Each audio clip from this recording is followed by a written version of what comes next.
I am Gabriela Zepeda, and I'm going to be sharing my progressive prototype that I have been working on.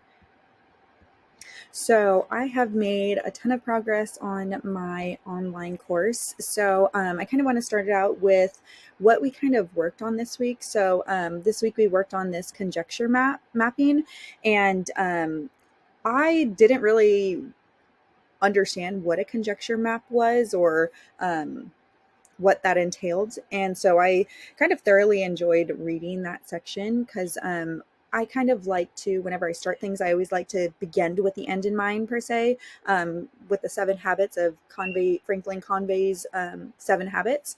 And I feel like that kind of correlates and ties in with that because the conjecture mapping kind of produces an outcome of what's wanted for this when we're able to synthesize theoretical learning principles with the design principles. So when I constructed my conjecture mapping, so I'm creating a e-learning course for digital citizenship skills for high school students. And my conjecture is a local school district needs a high school training developed for digital citizenship skills. And then I include all of my embodiment of my design here and those tools and materials that I'll be using. And something that I've just recently integrated that I'll show in a little bit is my Flipgrid discussions, just to prompt that positive interaction that I'm wanting when digital citizenship is used. So the students are practicing it in this training, and then we'll be able to take that outside of that training as well. So I kind of have that everything flowing how I want, and then my outcome set up here and why this digital citizenship skills training is being produced for this local school district here.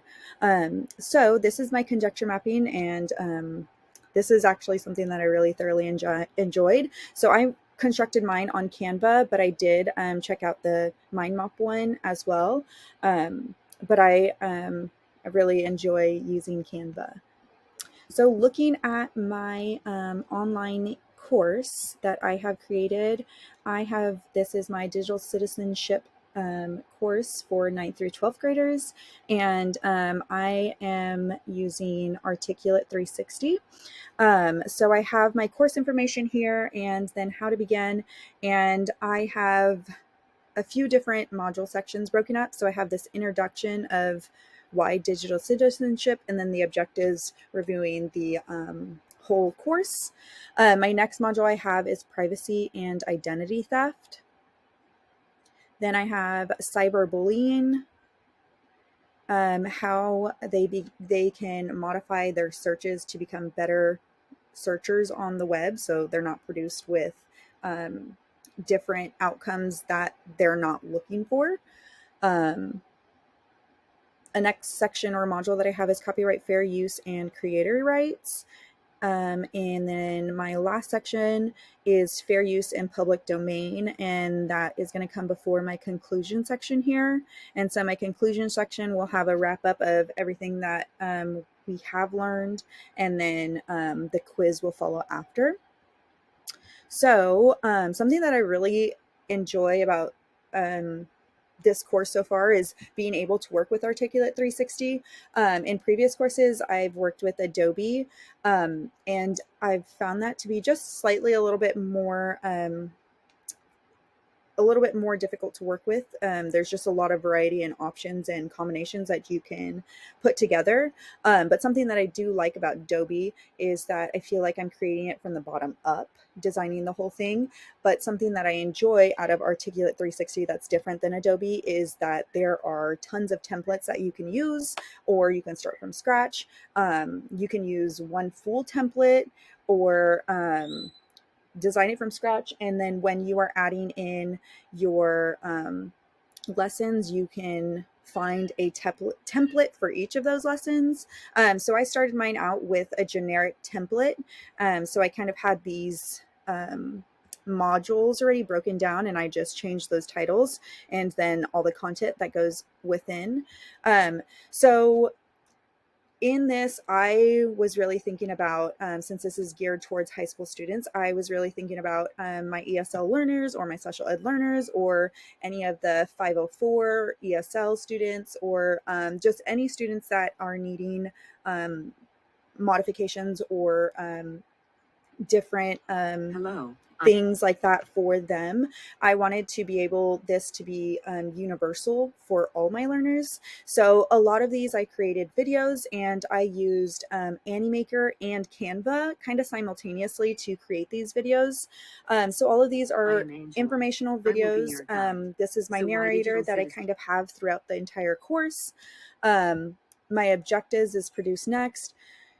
And that also has everything read for my students, just so I am hitting all of my students and it's inclusive for everybody.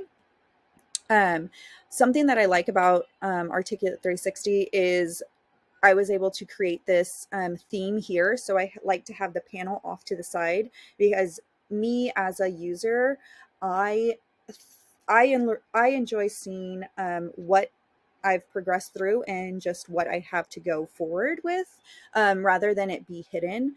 So I chose to have that off to the side for a consistent visual for my learners. Um, so that is my first introduction section. Then I have the privacy and identity, which I start out with a pretest just to see what my learners know. So once they get through that, then they go forward into their introduction, which I also used another video to make this. And this is the introduction to privacy and identity theft for this section here. And as my learners continue on, I have set settings on here so users can't fast forward through videos. They have to watch the entire video here. Let's see. And then for each section, I also inputted scenarios. So I've created scenarios, and I have Sam used his family credit two characters that kind of beep bop in and out of this entire course, but I keep them consistent so it's relevant and remembered for each of my users. So for each section, I kind of have different areas here. This next one is pretenders, fake news. So I created this fake tweet or social media post here kind of to stay relevant to my users in this day and age. And then an informational video that follows. And then after each section, I have a knowledge check just to check where my learners are, what they know, kind of things. Then I continue on larger scale identity theft with that informational video. What can be done to fix that? This is a informative video of how large scale identity theft can be fixed. Then I have my knowledge check again. And then we proceed on to the next section, which is cyberbullying. And I have an intro video that is for cyberbullying. And it kind of continues with the same flow. I have a scenario embedded here about Sam, all of my information there, another one about Taylor, and then I have a Flipgrid discussion here. So after my users watch each of these, then they have that opportunity to practice their digital citizenship skills.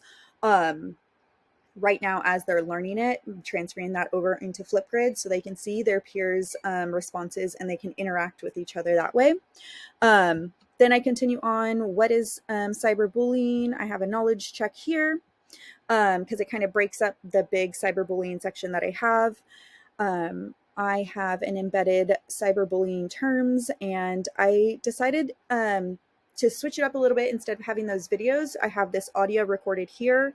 It explains what users are supposed to do. They come down here and flip those flashcards for a little informational piece.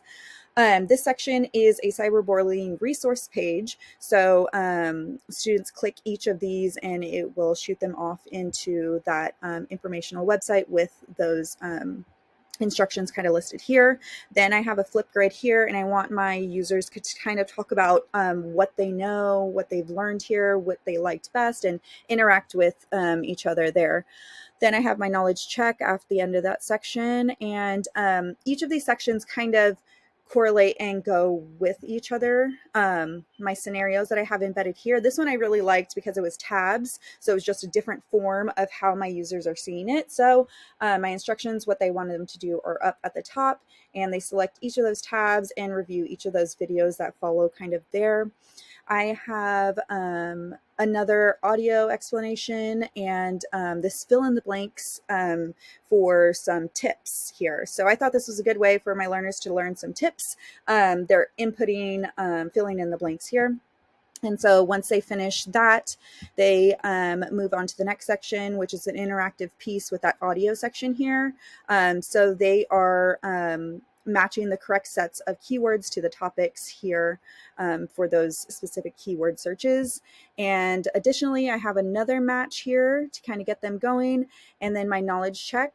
The same thing for my copyright and section here. I have my intro.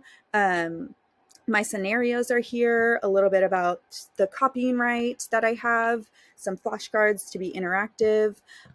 So I've kind of tried to switch in between having my users read, being interactive, filling in the blanks, watching videos, orally listening, reading. I've kind of tried to integrate a good portion of this to keep my users engaged and flowing. So after these sections here, then my users come down to the conclusion section, and that is what we have learned, wrapped up the whole thing. And then my users will go on to take their final assessment. And the school district that I am creating this for, each student will receive a personal device to use for the year. And in order for that student to receive their personal device, their school district issue personal device, they have to pass this course with a 70 in order to receive that. So after they are done with their quiz, if they completed that with a 70, they will receive that certificate. So then they can receive their school issued district device, their personal device. So that is my prototype that I have created.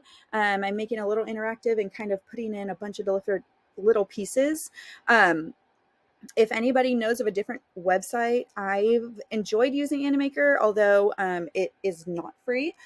So I've kind of had to create a few different accounts in order to create all of my videos. But if anybody has another tool that like Animaker, I really enjoyed it, and it's pretty quick and easy to use, let me know.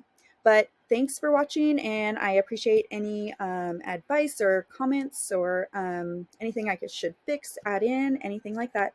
Thanks for watching.